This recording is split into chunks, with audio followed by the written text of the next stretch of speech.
તમને અમારી બેન દીકરીમાં તમને બળાત્કાર કરવા સુધીની છૂટ અને અમારે એનો પ્રતિકાર કરવાનો એનો એનો ઈ વિરોધ ઈ અપરાધ. તમે કલ્પના કરો સાહેબ, જેની દીકરી હશે એનો વલોપાત કેવો થાય. 7 ભવનો અંધાપો સારો પણ આવા દ્રશ્ય જોવા સારા નહીં, અને જિંદગીભરની બહેરાત સારી પણ આવી વાત સાંભળવી સારી નહીં. મમતા બેનર્જીનું જોક એટલે કે એનું ઢોળાવ કાયદેસરનું એન્ટી હિન્દુસ્તાન છે, નોટ એન્ટી હિન્દુ. હિન્દુસ્તાનની વિરુદ્ધની વાતો જે છે એને છે. આ જે બેન તમે ને હું જેને સાડીમાં સફેદ સાડીમાં જોઈએ છે, બ્લુ કલરની પટ્ટીવાળા અને વ્હાઇટ કલરની પટ્ટીવાળા ચપ્પલ પહેરીને જોઈએ છે, એમ લાગે કે સાદા સિમ્પલ દીદી છે, સંઘર્ષમય મહિલા છે અને જનુની છે, અને ગમે એને ઝૂકતી નથી. ડાકણ છે, ડાકણ છે. એ ડાકણ એના છોકરાને ખાઈ જાય. આરોપી પકડાઈ ગયો છે, એને ગુનો કબૂલી લીધો છે. હવે શેની રાહ છે? મને તો એમ થાય છે હિન્દુઓની નરસંહાર થઈ રહ્યા છે. રામનવમીની આપણી યાત્રા હોય, એની ઉપર પથ્થરમારો થાય, બોમ્બ મારો થાય, એની ઉપર લાઠીચાર્જ થાય, તો એને કશું જ ન થાય. જો જહર મેં પી ચુકા હું वो तुम्ही ने तो दिया है, तुम तो मुझे जिंदगी की दुआएं मत दो, और 16 था जल बुझा हूं, तुम तो हवाएं मत दो. તમે ફાસ્ટ ફૂડના યુગમાં જીવો છો. તમારામાં સત્વ નામનું ચીજ નથી. નૈક્રો વિકાર, વિકાર ને વિકાર. પશ્ચિમ બંગાળમાં કોલકાતામાં થયેલા મહિલા તબીબ સાથે દુષ્કર્મ અને હત્યાનું જે હત્યાકાંડ છે તે હાલ ચર્ચાનો વિષય બન્યું છે. અને સુપ્રીમ કોર્ટે પણ જે અત્યારે પશ્ચિમ બંગાળ સરકાર અને ત્યાંની પોલીસની આકરા શબ્દોમાં ઝાટકણી કરી છે. અને સુપ્રીમ કોર્ટ દ્વારા કહેવામાં આવ્યું છે કે શું કલકત્તા હજુ વધુ દુષ્કર્મની રાહ જોઈ રહ્યું છે. એટલે આ તમામ ચર્ચાઓ તે અત્યારે ચર્ચાનું કેન્દ્ર બની છે. અને ત્યારે વિષયને લઈને વાત કરવા માટે આપણી સાથે વરિષ્ઠ પત્રકાર જગદીશ મહેતા સર જોડાઈ ચૂક્યા છે. તો આવો તેમની સાથે જ સીધી વાત કરીએ, વાત ગુજરાતી પર. સર, સૌપ્રથમ તો વાત ગુજરાતીમાં આપનું ખૂબ ખૂબ સ્વાગત છે. નમસ્કાર. નમસ્કાર સર, પશ્ચિમ બંગાળમાં જે ઘટના બનીને આજે તો સુપ્રીમ કોર્ટે પણ કહ્યું છે કે સરકારને આકરા શબ્દોમાં ઝાટકણી કરી છે, ત્યાંની પોલીસની આકરા શબ્દોમાં ઝાટકણી કરી છે, અને પશ્ચિમ બંગાળ હાલ તો જે છે ભારતમાં ચર્ચાનું કેન્દ્ર છે. શું કહેશો સર એને લઈને? જુઓ, પશ્ચિમ બંગાળની જે ઘટના છે ને એને 3 વિભાગમાં વહેંચીને વાત કરવી પડે એમ છે. પહેલો વિભાગ એ કે આપણે કહીએ ને કે પહેલું સુખ તે જાતે નર્યા. એવી રીતે તમે જગતની કોઈ પણ દીકરી હોય, અત્યારે વાત છે પશ્ચિમ બંગાળની, પણ જગતની કોઈ પણ દીકરી હોય, તમને કહું, સૌથી પહેલા તમે તમારું શીલ કે ચારિત્ર બચાવવા માટે તમે સૌથી પહેલા એલર્ટ રહો. જગતની પછી કાયદા કાનૂનને ટોંચવાથી કે એની ટીકા કરવાથી તમારું ચારિત્ર જે છે શુદ્ધિકરણ થઈ નથી જતું. જેમ નાહવા ધોવાથી શરીરનો મેલ નીકળી જાય છે, એમ કોઈની ટીકા કરવાથી તમારું બગડેલું ચારિત્ર કે ખોવાઈ ગયેલું ચારિત્ર પાછું મળવાનું નથી. નંબર 1 એટલે ચેતો નર સદા સુખી. આ પેલા દુનિયાની તમામ માતાઓને પણ આ વિનંતી છે કે તમે એ પછી ભૂલી જાઓ કે ભાજપ વાળા વિરોધ કરશે, મમતા બેનર્જી કે ફાંસી આપો ને કોર્ટે આમ કર્યું, કાલે એને ટાંગી દે તો શું? નિર્ભયાના જે અપરાધીઓ હતા એને ફાંસી મળી ગઈ, બધું થયું. પણ તેથી શું આ બીજી નિર્ભયા થઈ ને? એટલે એ વિકૃતિ જે છે એ પ્રકૃતિ છે, અને પ્રકૃતિને કોઈ દી ફાંસી ન લાગી શકે. તમે વ્યક્તિને મારી શકો, વ્યક્તિના વિચારને ન મારી શકો. તો 3 તબક્કે જોવાની જરૂર છે. નંબર 1, દરેક માવતરે પણ એના સંતાનો જે વયસ્ક થાય છે એને સમજાવવાની જરૂર છે કે બેટા, ઉમરો ટપો ને એટલે વિકૃતિની હદ શરૂ થાય છે, સંસ્કૃતિની હદ પૂરી થાય. ઉમરો ટકો, આ તમારીથી ટપા ભેગું જ બધું દુનિયાભરની ખુલાપા તમને મળે છે. એક તો તમે ફાસ્ટ ફૂડના યુગમાં જીવો છો, તમારામાં સત્વ નામનું ચીજ નથી. નૈક્રો વિકાર, વિકાર ને વિકાર, એનાથી આચ્છાદિત એવો તમારો ખોરાક છે. તમને સંસ્કૃતિ નામનું કોઈ શિક્ષણ મળતું નથી. તમે શારીરિક જ યુવાન થાવ છો, માનસિક કે તાનસિક કે નહીં, તમે કેવળ શારીરિક રીતે યુવાન થાવ છો. તમારામાં બિલકુલ ગાંભીર્ય નથી હોતું, સંસ્કારનો છાંટો નથી હોતો. એવી તો આપણો વર્તમાન છે. પોટાશ જેવો આપણો વર્તમાન છે, ને કમનસીબે આપણી રૂની દુકાન છે. એટલે સવાલ એ છે કે પહેલી વાત એ, બીજી વાત આ આપણી પણ કેર નહીં કરવાની તે, અને હવે સેકન્ડ બીજી વાત તંત્ર તરફની કે સુપ્રીમ કોર્ટથી માંડીને બધી જ અદાલતોએ કીધું મમતા બેનર્જીની સરકારને કે ભાઈ તમે આમાં સરેઆમ નિષ્ફળ ગયા છો, બલકે દોષિતની અવસ્થામાં મુકાય એટલી હદે છુઓ. તમે FRI નોંધવામાં વિલંબ કર્યો છે, તમે હજારો લોકો હલ્લો કરે હોસ્પિટલમાં, તમે એમ કહો છો કે અમને શું ખબર, અમે તો એમ માનતા કે મોર્નિંગ વોક માટે નીકળ્યા છે. તો એણે કીધું હજારો લોકો મોર્નિંગ વોક માટે નીકળી શકે ખરા? તમે એમ શું અમને ઉલ્લુ બનાવો છો એમ. પછી તમે એમ કીધું કે એના જે પ્રિન્સિપલ હતા સૌથી પહેલા હોસ્પિટલના, એણે એના માવતરને ફોન કરી તમારી દીકરીએ આપઘાત કર્યો છે, આપઘાતની થિયરી ઊભી શું કામ કરી, એ પણ પ્રશ્ન એણે કર્યો. અને હોસ્પિટલના પ્રિન્સિપાલ પછી જે હતા શંકાસ્પદ, એની તમે બદલી શું કામ રાતોરાત કરી નાખી, અને પીડિતાની ઓળખ.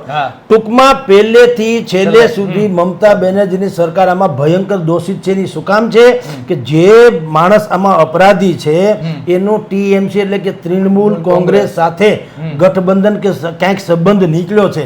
એટલે આ લોકો એની મમતા બેનર્જી આની મંડળી એ આને બચાવવામાં પડી છે. અને એટલે આખું વાતાવરણ જે છે એ રાજકીય બની ગયું છે. પીડિતાનો મુદ્દો એક રહી ગયો છે. આમાં કોઈએ કરોડો રૂપિયાની રાહત આપવી જોઈએ, આ અન્યાય નહીં થાય તો અમે સહન નહીં કરી લઈએ એવું જે ઇન્ડિયા એલાયન્સના પક્ષો છે જેમાં મમતા બેનર્જી પણ છે. કેમ ભાઈ એલાયન્સના પક્ષો છે એ દીકરીમાં, આ દીકરીમાં કંઈ પક્ષાંતર હોઈ શકે? દીકરીમાં રાજકારણ હોય છે કે તમારી દીકરીઓ નથી, તમારા રાજ્યમાં દીકરીઓ નથી, તમે કેમ મમતા બેનર્જીને ઠપકો નથી આપતા? એટલે આ બધા ચહેરા જે છે હિન્દુસ્તાને ઓળખી લેવાની જરૂર છે કે આને રાજકીય લાભ ક્યાંય મળતો હોય તો એ લોકો કરે. અત્યારે બધાના અહીંયા છે ને આખું તમને પટ્ટી લગાડી દીધી મોઢા ઉપર. શું કામ? કાંઈ બોલે તો મમતા બેનર્જી નારાજ થઈ જાય, નારાજ થાય તો ઇન્ડિયા એલાયન્સ જે છે આખું ખળબળી જાય તો મોદીને હરાવી ન શકાય, મોદીને હરાવી ન શકાય, સત્તા ઉપર આવી ન શકાય, સત્તા ઉપર આવી ન શકાય તો આપણે જે સેક્યુલરના નામે જે તુષ્ટિકરણની નીતિ કરી એ કરી ન શકાય. હવે ક્યાં પીડિતા અને ક્યાં હું આ વર્ણન કરું છું તે હદની અત્યારની સ્થિતિ વાસ્તવિકતા બજારમાં. એટલે આ આખો ગાણવો દાઝેલો છે, એને આપણા હિન્દુસ્તાનની પ્રજાએ બિલકુલ ઓળખી લેવાની જરૂર છે. આમાં બીજી તાણાવાણીમાં કે લાગણીમાં આવવાની જરૂર નથી. જી સર, ખાસ કરીને વાત કરીએ તો જે પશ્ચિમ બંગાળની સરકાર છે ત્યાં મમતા બેનર્જી છે તે ખુદ સામે ચાલીને પોતે રેલીમાં જોડાયા હતા. અને જે રીતે આપણે જોઈએ વિપક્ષના અમુક મહિલા નેતાઓ છે, ખાસ કરીને જયા બચ્ચન છે, તેની ચર્ચાઓ ખૂબ રહેતી હતી, પરંતુ આ મામલે એ પણ ચૂપ છે. તો સર એને લઈને શું કહેશો? હું એ જ તો કહું છું કે આપકા ખૂન ખૂન હમારા ખૂન પાની. આ દીકરી છે એ કારણ કે સત્તા ઉપર તમારા ગઠબંધનના સહયોગી છે એટલે તમને એમાં હવે બધા તમે દૂધમાંથી પોરા કાઢો છો કે ભાજપ વાળા રાજનીતિ કરે છે. તો તમે શું કામ નથી બોલતા? ચાલો એ તો વિરોધ પક્ષ છે રાજનીતિ કરે જ કરે છે. અહીંયા શું છે ગુજરાતમાં તમે જો પીડિતાના પ્રકરણે જેટલા લોકો પીડિત બન્યા છે કરુણાંતિકામાં ન્યાય યાત્રા કાઢી જ છે ને, તો એ તો રાજનીતિ કરે છે, તો એનો નિયમ છે, ધર્મ છે. તો તમે જયા બચ્ચનથી માંડીને તમે જેમ કહો છો મમતા બેનર્જી સુધીના જેટલા લોકો છે જે ઇન્ડિયા એલાયન્સમાં છે, કેમ ચૂપ છે ભાઈ? કારણ કે આપણે ભારતના લોકોએ, નાગરિકોએ, ખાસ કરીને હું તો કહું મતદારો જો નાગરિકોએ સમજવું જોઈએ કે તમે કેવળ મતદાર મટી જાઓ, નાગરિકો રહો. તમે જ્યારે પોતાની જાતને મતદારના ફિક્સમાં રાખશો તો તમને તમારા એવા ચશ્મા તમારી આંખ સામે આવી જશે કે તમને અમુક જ સત્ય દેખાશે. જે રીતે તમે ઘોડાગાડીનો ઘોડો હોય ને એને લીલા કાચના ચશ્મા પહેરાવી દે, કારણ કે સૂકું ઘાસ નાખવાનું હોય છે તો એ લીલું સમજીને ખાઈ જાય. તમે જ્યારે નાગરિક મટીને મતદાર જ બની રહ્યો છો, કોઈના આંધળા ભગત થઈ રહ્યો છો, ત્યારે તમારી આગળ એવા ચશ્મા આવે છે કે તમને સત્ય ન દેખાય, તમારે જોવું હોય એવું સત્ય દેખાય, જે અત્યારે વિપક્ષોને દેખાઈ રહ્યું છે એવું.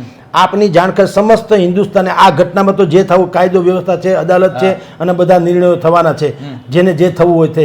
પણ આપની જાણ ખાતર હિન્દુસ્તાનના નકશામાં આપણે જે રીતે કાશ્મીરને એમ કહે છે કાશ્મીર ભારતનો અભિન્ન અંગ છે એમ કરીને એ જે ઉપરનું ટોપકું છે અલગ કલરમાં બતાવવામાં આવે છે, હવે આપણને ખબર પડે છે કે એ આપણે નકશામાં છે પણ આમ નથી. હવે 370ની કલમ નાબૂદ થયા પછી ભલે નકશામાં ભેળવાઈ ગયો પણ હજી મન મદદથી તો કંઈ ભેળ્યા નથી.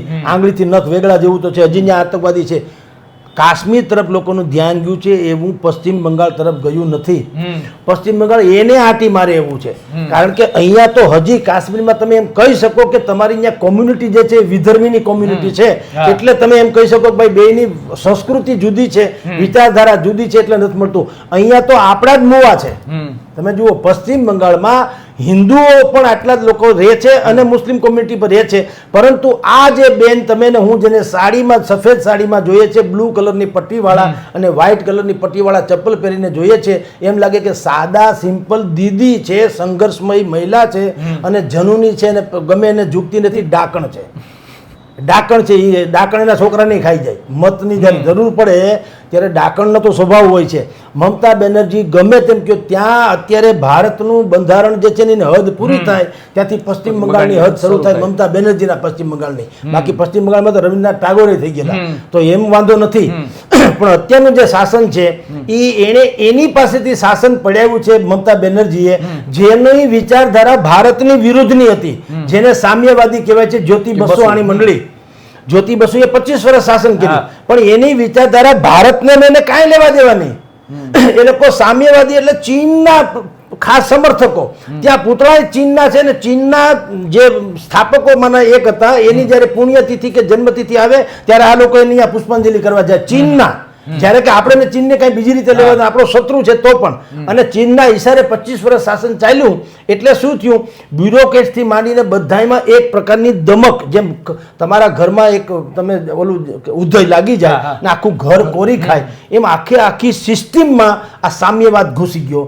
અને સામ્યવાદ એવી રીતે ઘૂસી ગયો, કારણ શું હતું કે તમે જો હિન્દુની ફેવર કોઈ પણ અધિકારી કરે, તંત્રનો કોઈ પણ અધિકારી જો હિન્દુની કે હિન્દુસ્તાનની ફેવર કરે એટલે એને ડિગ્રેશન કરી નાખવામાં આવે. એટલે બધાએ ક્રમશઃ પછી જોઈ લીધું, માનસિકતા પલટાવી નાખી કે ભાઈ આપણે નોકરી કરવાથી મતલબ છે, ક્યાં ફરક પડતા હે. અને એમાં જ હિન્દુસ્તાનની અત્યારે તમે જુઓ તો પાળ પીટાઈ ગઈ કે બધાએ એમ મારું શું અને મને શું. આ બે પ્રશ્નો જે એવા છે ને જેને કારણે આપણે અત્યારે આવી ચર્ચા કરવી પડે છે કે પશ્ચિમ બંગાળ એની આખી ડેમોગ્રાફી જે છે એ ચેન્જ થઈ રહી છે. પશ્ચિમ બંગાળ બાંગ્લાદેશને અડીને આવે છે, અને બાકીના ઓલીકો તો જે છે એ તો છે જ. પંજાબથી ચરસ આવે, અફઘાનિસ્તાનથી ચરસ આવે, વાયા પાકિસ્તાન થઈને આવે, બાંગ્લાદેશ થઈને આવે, રોહિંગ્યા મુસલમાન બધા ઘૂસણખોરો લાખોની સંખ્યામાં ઘૂસી ગયા છે.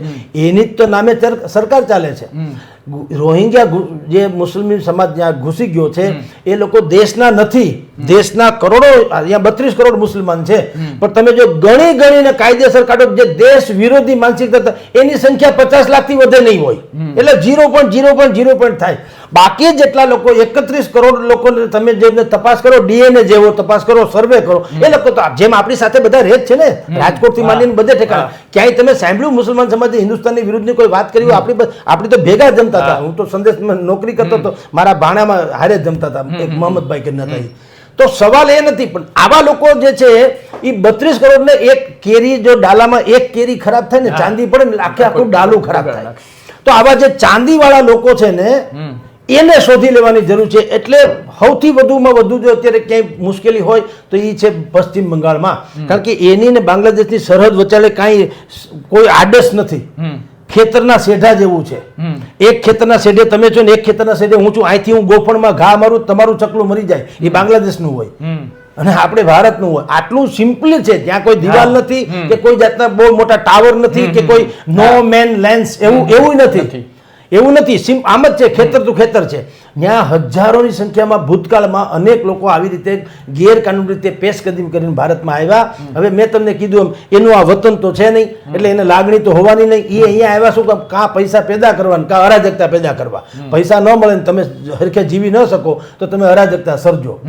એટલે બે જ વસ્તુ એમાંથી પેદા થઈ. અહીંયા આવીને પૈસા પેદા કરવા કઈ રીતે કરવા? સારી રીતે તો થઈ શકે નહીં, કારણ કે તમારી પાસે તમારો આઈ કાર્ડ નથી, તમારું રેશનિંગ કાર્ડ નથી, તમે છો જ ગેરકાનૂની. એટલે એને ગેરકાનૂની રીતે જ પૈસા પેદા કરવા પડે.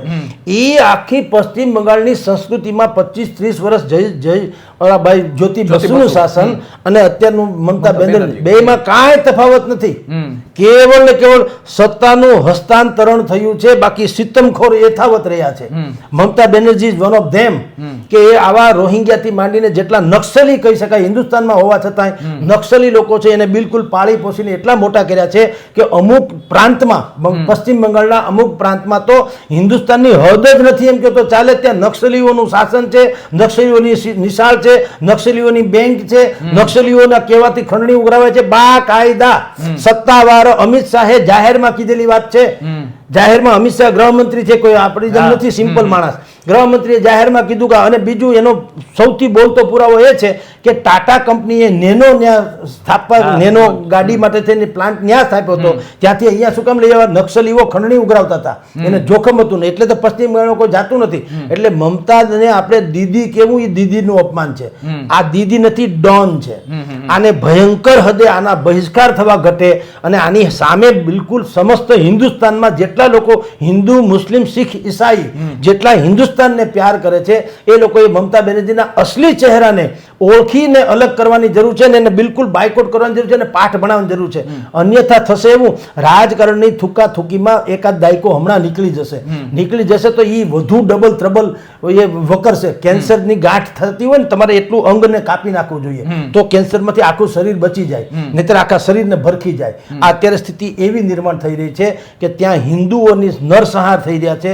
રામનવમીની આપણી યાત્રા હોય એની ઉપર પથ્થરમારો થાય, બોમ્બ મારો થાય, એની ઉપર લાઠીચાર્જ થાય તો એને કશું જ ન થાય. હવે વિચાર કરો તો સ્વાભાવિક છે, કોઈને શંકા ન જતી હોય તો એ શંકા જાય ને કે ભાઈ આવું કેમ છે. એ એટલા માટે છે કે મમતા બેનર્જીનું જોક એટલે કે એનું ઢોળાવ કાયદેસરનું એન્ટી હિન્દુસ્તાન છે, નોટ એન્ટી હિન્દુ. હિન્દુસ્તાનની વિરુદ્ધની વાતો જે છે એને છે. એટલે તો એ કોઈના સીબીઆઈને આવવા દેતા નહીં ને ઈડીને આવવા દેતા નહીં ને હું કરું નથી ગમે તેમ ગાંડા ગદડતા આવું હાલતું હશે કે મુખ્યમંત્રી દરજ્જાના વ્યક્તિએ પણ આટલી હદે વકરાવી નાખ્યું છે. એ રાજ્ય અત્યારે નકશા ઉપરનું રાજ્ય છે જો અત્યંત સંવેદનશીલ છે, કારણ કે આપણી બોર્ડર જે છે ઇન્ટરનેશનલ લેવલે મળી રહી છે ને એવા દેશને મળી રહી છે જ્યાં અરાજકતાની ચરમસીમા છે, જેમ કે તાજું દ્રષ્ટાંત છે બાંગ્લાદેશ. તો આ સ્થિતિમાં ભારત સરકારે એક્શન લેવા જોઈએ. આવી રીતે કેન્દ્ર માર્ચ કરવાથી આ નિર્ણયનો અંત આવશે નહીં.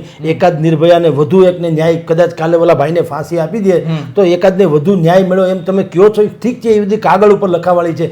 જેણે દીકરી ખોઈ એને તો ખોઈ જ છે. એને કાંઈ ન્યાય હું ન્યાય હાટું જીવતી હતી, એ તો એના ચરિત્ર માટે જીવતી હતી, એના જિંદગી માટે જીવતી હતી, એના અરમાનો માટે જીવતી હતી. એ ક્યાં ન્યાય એટલે શું ફલાણાભાઈને ફાંસી આપી દો એટલે આમે કઈ રીતે ન્યાય મળે?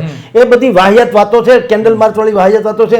એક પણ પુરુષને, એક પણ સ્ત્રી સામે કુદ્રષ્ટિ કરવાની એક ચેષ્ટા પણ ન કરી શકે એવી ફરક હોય એનું નામ ન્યાય મળ્યો કહેવાય.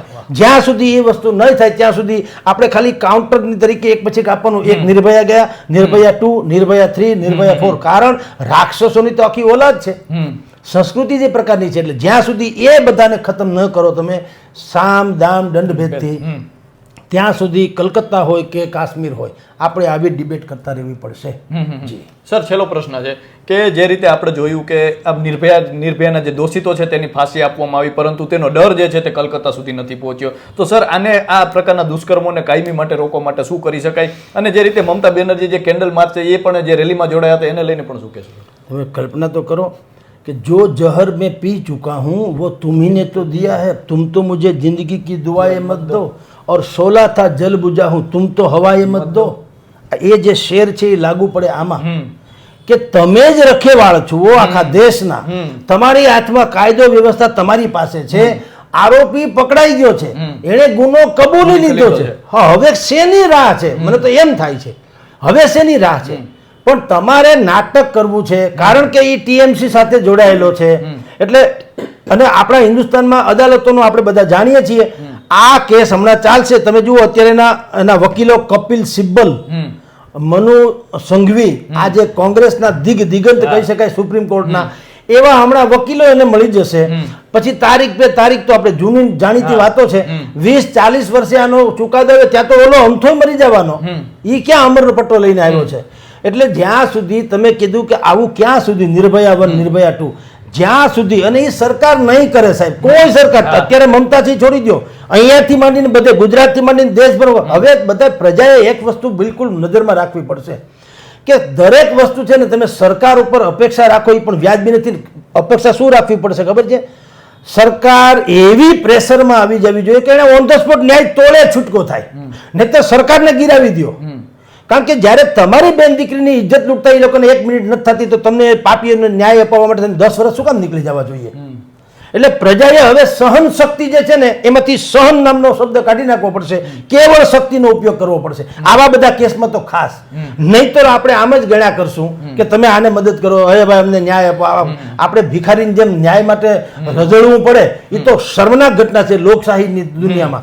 ન્યાયનું તંત્ર તો એવું હોવું જોઈએ કે દુનિયા ધડો લે કે ભાઈ આ લોકોનું તંત્ર છે, લોકતંત્ર. એટલે એના બદલે આ લોકોનું તો છે જ ત્યાં ગુંડાવાનું તંત્ર છે, માલેદારોનું તંત્ર છે, આ મુલાઝીમ નું તંત્ર છે, પોલિટિશિયન્સનું તંત્ર છે, બાહુબલીઓનું તંત્ર છે, એના આકાઓનું તંત્ર છે. એમાં લોકોનું ક્યાં? લોકો તો સહન કરે છે, પીડા થાય છે લોકોને. તો એટલે હવે એક પણ પ્રજાએ તમને કહું એવા નિર્ભય સંગઠન ઉભા કરવા જોઈએ કે જે અપરાધી થાય પ્રજા એનો ન્યાય તોડશે. પછી ભલે સમાજ ગમે મને અરાજકતા કહે તો કુરબાન છે, અરાજકતા ભલે લોકો કહે એનાર્કી કે ભાઈ આ તો તમે પ્રજાને ભડકાવો છો, પણ પ્રજાને તમને અમારી બેન દીકરીમાં તમને બળાત્કાર કરવા સુધીની છૂટ, અને અમારે એનો પ્રતિકાર કરવાનો એનો એનો ઈ વિરોધ ઈ અપરાધ એવું તો હોઈ શકે ક્યાંય જિંદગીમાં.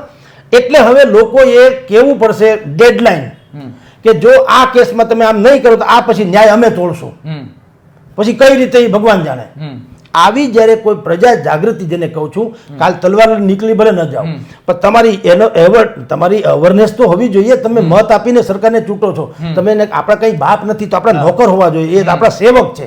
તો સેવક પાસેથી ભીખ માંગવાની હોય, કોઈ શેઠ આવે ને કોઈ એને નોકરને વિનંતી કરવી પડતી હોય ક્યારે કે ભાઈ તમે પ્લીઝ મને પાણી પાજો ને મહેરબાની કરજો, એવું સાંભળ્યું કે પાઈ દેવું પડે એને. એમાં આ બધા સેવકો છે એને કામ કરવું જોઈએ, નથી કરતા. એટલે આપણી આ સ્થિતિ થઈ છે. નાગરિકોની જાગૃતિ, અને એ પણ લોહિયાળ જાગૃતિ તમને કહું છું, જ્યાં સુધી નહીં થાય ત્યાં સુધી મેળ નહીં પડે, એ વાત હકીકત છે. સર, આ પ્રકારની ઘટનાઓ થાય છે ત્યારે આપણે જોઈએ છીએ કે ખાસ કરીને માતા પિતા હોય છે તેમના માટે કેટલી મુશ્કેલ વાત છે, ખાસ કરીને દીકરીના બાપ હોય છે તેના માટે કેટલી. કારણ કે એક બાજુ રાજકારણ થઈ રહ્યું છે ને એક બાજુ આપણે જોઈએ તો જે દીકરીની સાથે જે ઘટના બની છે, સર એને લઈને શું કહેશો? જુઓ, કોઈ પણ માવતર હોય, એક દીકરી, તમે ને હું, આપણે એ સંસારમાં જીવીએ છીએ. આપણી દીકરી ટ્યુશન ક્લાસમાં જઈને અડધી કલાક મોડી આવે, ટ્રાફિકમાં જ હલવાની હોય, સમજી લો, કેવળ ટ્રાફિકમાં.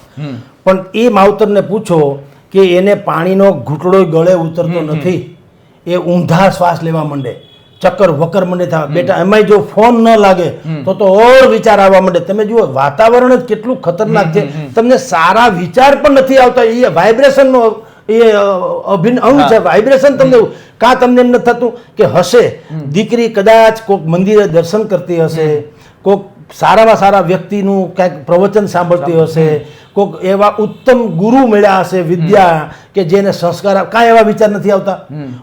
કાંઈક થયું હશે, પડી ગઈ હશે, કોઈકે હેરાન કરી હશે, કોઈકે પકડી લીધી હશે, કોઈકે માર્યું હશે, કોઈએ કાંઈક કૃત્ય કર્યું હશે, દુરાત એવા જ વિચાર આવે. શું કામ? વાતાવરણ જેવું છે, વાઇબ્રેશન જ એવું છે. આવી ઘટના વખતે અત્યારે જે ચૂંથણા હાલી રહ્યા છે વિપક્ષોથી માંડીને શાસકના આ કેસમાં કલકત્તામાં, કે તમે બ્લો બાય બ્લો વર્ણન કરો છો, એના કપડા આમ હતા, એને આટલી ઈજા થઈ હતી, એના ફલાણા અંગમાં ઢીકણું હતું, ટીસરામાં તેવું હતું. તમે કલ્પના કરો સાહેબ, જેની દીકરી હશે એનો વલોપાત કેવો થાય. 7 ભવનો અંધાપો સારો પણ આવા દ્રશ્ય જોવા સારા નહીં, અને જિંદગીભરની બહેરાશ સારી પણ આવી વાત સાંભળવી સારી નહીં. આટલી હદે લોકો કરુણતાની ચરમસીમા જેને કહી શકાય, એ તો એને વેઠવાની છે લાઈવમાં, જીવતા જીવત. તમારે એટલે કે જે કોઈ લોકો આવું બોલનારા છે, હું તો કહું આ બધો અપરાધ છે ને એ જે કોઈ આ દૃષ્ટિગત કર્યું ને એનો ઓછો છે. ડિરેક્ટર મહાન છે, હીરો છે ને એ તો ડિરેક્ટર કે એમ કરે. તો ડિરેક્ટર કોણ છે? જે અશ્લીલ સાહિત્ય તમને ચારેકોર પીરસે. આખા ભારતમાં, અમદાવાદમાં 2-3 દિવસ પહેલા સારામાં સારી એક રેલી એક સંગઠને કાઢેલું, હિન્દુ જાગૃતિ કેવું કંઈક નામ મંડળનું હતું. બહેતરીનમાં બહેતરીન માગણી એણે કરી કે દેશમાં જે અશ્લીલ સાહિત્ય પીરસે છે, તમારા મારા મોબાઈલમાં છે, એ સાહિત્ય બંધ કરાવો ભાઈ સાહેબ. કારણ કે શું કામ પીરસવું જોઈએ? અને કેટલી વાહિયાત વાત છે. ન થાય તો હું તો કહું તમારે એના કરતા ચલાવી લેવું સારું. પણ તમારી બેન દીકરીને કે આપણા તમારા મારા જેવા કોઈ પણ યુવાનથી માંડીને કોઈ પણ વયસ્ક માણસ જુએ તો એને તમે સત્યાનાશ થઈ જાય એની સંસ્કૃતિનો. એવી હદે ભાઈ, પેલા જમાનામાં મેનકાએ ઋષિમુનિને જો ડોલાવી દીધા હોય તો અત્યારની આપણી ફાસ્ટ ફૂડની કંપનીની વાત જ ક્યાં કરવી? એની પાસેથી અપેક્ષા શું કામ રાખવી જોઈએ? હું તો એમ કહું છું. એના કરતાં એટલે સૌથી મોટો અપરાધ જે છે ને, જો આગળ બંધ થઈ જાય તો આ દેશમાં ઘણી મોટી શાંતિ થઈ જાય એમ છે. બે પરિસ્થિતિ બહુ ખતરનાક છે. એક, અશ્લીલ સાહિત્ય પીરસનારાઓ જે આપણને સત્યાનાશ પીરસે છે, એટલે યુવાન જે છે એ બધા બગડે છે. અને નંબર 2, જે સફેદ પોસ્ટમાં રહે છે. આપણે બધા જ હંમેશા વાત કરીએ રાજકારણીને પેલો આપણો સોફ્ટ ટાર્ગેટ હોય છે, પણ નહીં, એનાથી પણ વિશેષ કહું, ડોક્ટર્સ. ભાઈ, એબોર્શન કોણ કરાવે છે? મને આવડે છે કે હું લોંદો કાઢી લઉં કોઈના પેટમાંથી? દીકરી છે કે દીકરો જાણી લઉં? મને આવડે, મારામાં બુદ્ધિ છે? નેવર. તો કોણ કરે છે? આ ડોક્ટર સિવાય કોઈ કરતું નથી. તો તમે બેટી બચાવ તમારા હાથમાં તો છે. કાયદેસર ભ્રૂણ હત્યા કરો છો. દેશમાં 30 કરોડ દીકરીઓને જન્મથી અટકાવવામાં આવે છે વાર્ષિક. આ અહેવાલ આપણો નથી, યુનાઇટેડ નેશન જેને કહી શકાય એવા લોકોનો અહેવાલ છે. ભારતમાં સૌથી વધુ ઉત્તર પ્રદેશ અને પંજાબમાં આ પ્રકારનું છે. એનાથી શું થાય છે? આખું બેલેન્સ જળવાતું નથી. તમે જુઓ, આખા ઘરમાં તમે બારી બારણે બે આખું પેક ટુ પેક કરી, સફોકેશન થાય ને, તમે ગુંગળાઈ મરો છો આને આ હોવાના કારણે. એવી રીતે અત્યારે દીકરીઓ અને દીકરામાં એટલો બધો તફાવત છે. 800 દીકરી છે ને 1100 છોકરા છે. એટલે આપણે હંમેશા કાળજી રાખવાની, એટલે કે જોવું પડશે કે આ બે લોકોમાં દોષિત છે. આ છાવરનારા, પાપી લોકોને છાવરનારા રાજકારણીઓ અને બીજું સફેદ પોસ્ટ ડોક્ટરો જે લોકો આવું દુષ્કૃત્ય કરે છે તે અલ્ટ્રાસાઉન્ડથી માંડીને બાકી બધાનું વિઝન તપાસીને લિંગ તપાસે ને પછી ખબર પડે કે આ દીકરી છે તેને જ્ઞાનને દૂધ પીતી કરીને જીવતા બાર નાખે. હવે જ્યારે એબોર્શન જે છે એ હવે કાયદેસર થઈ ગયું છે. પહેલાં તો એમાંય પ્રતિબંધ હતો, હવે એ કાયદેસર થઈ ગયું. પછી આ લોકો શું કરે છે કે ભાઈ તમે ભ્રૂણ હત્યા કરશો તો તમારે ફલાણું થશે. તો હવે એમાં નવી બે ટેકનિક આવી છે કે તમને એક કામ કરો, 12 કલાક પછી આ દીકરી મરી જશે. હવે ઓલી બાળકને તો ખબર નથી, જન્મી તો ગયું છે, જન્મી ગયું, રેકોર્ડ ઉપર આવી ગયું એટલે કાંઈ વાંધો નથી, ગુનેગાર છે. પછી શું કે હો બીમાર હતી કે ગમે એમ હતું એટલે અપોષિત હતી એટલે ગુજરી ગઈ. એક ખબર પડે દીકરી છે, એક ઇન્જેક્શન મારી દે બુદ્ધિપૂર્વકને 12 કલાકમાં, અને ઘણા 12 મહિનામાં. એવા બુદ્ધિપૂર્વકના અહીંયા આવે છે. એ કોને આવડે છે? ડોક્ટર સિવાય કોઈને. મને તમને આવડે છે? નહીં. એ લોકો શપથ લે આગળ, એક પણ દીકરી બધે જેને જે થવું થાય, અમે એક પણ દીકરીનું ક્યારેય ભ્રૂણ હત્યા નહીં કરીએ. તો શું ક્યાં પ્રોબ્લેમ આવે એમ છે? એટલે આ બધા ભૂખના વડકા છે. મૂળ સમસ્યામાં કોઈને જવું નથી, દરેકને પોતાની રોટલી શેકવી છે, એનું આ પરિણામ છે. સર, આપનો કિંમતી સમય આપવા બદલ ખૂબ ખૂબ આભાર. તો આ હતા વરિષ્ઠ પત્રકાર જગદીશ મહેતા સર, અને સરે ખૂબ ખુલીને વાત કરીને સરે જે રીતે વાત કરી કે આ પ્રકારની ઘટનાઓ થાય છે ત્યારે આ ઘટનાઓ જોવા કરતાં સાત ભાવનો અંધાપો સારો, અને સમાજે પણ હવે સ્વયં જાગૃત થવું પડે તેવી આ ઘટના છે. તો અત્યારે બસ આટલું, ફરી મળતા રહીશું વાત ગુજરાતી પર.